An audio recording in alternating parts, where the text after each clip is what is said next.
And Peter, because I understand El Nino is already impacting our conditions here? Yeah, and the next week or so. I mean, it's kind of, we call them teleconnections. So it's global impacts that you can see on a micro scale, but it makes an impact on our weather every day. And right now it's actually the active Pacific Basin. Take a look at this.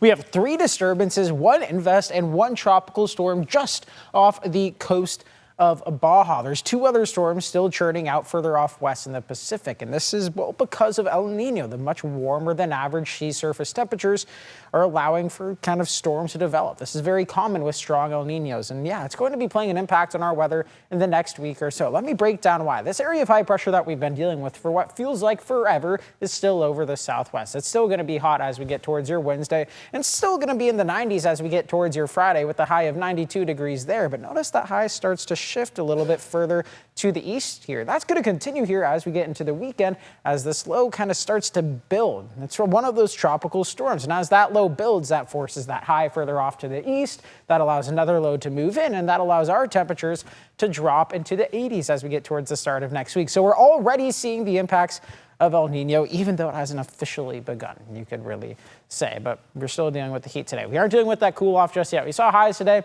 into the mid to upper 90s for many of us. This was 2 degrees above average here in Sacramento, 3 degrees above average in Stockton. It's just adding on to what's already been a hot August. This is the 14th day above average here this month. Currently, temperatures right now right around 67 degrees here in Sacramento, a large portion of the area, right around those upper 60s to low 70s here as we continue through your Monday evening, right around the 55-degree mark in the high country. But really what we're talking about right now is some clouds building. I showed you those clouds that were starting to build a little bit earlier here in the show. That's what's going to happen overnight. Some partly cloudy skies tomorrow, but it's still coming with that warmth as we get towards midweek. And what's new with some tropical impacts on our weather? Again, that big cool down that's going to be coming our way. It's El Nino already kind of putting its fingerprints here on our forecast. Tomorrow it's going to be right around 80 degrees in the high country. Lows right around the mid 60s in the foothills to the low 70s with highs right around the mid to upper 90s. You got 77 for your forecast high in Oakland tomorrow. Make your way towards Fairfield, 91. Vacaville, 96 degrees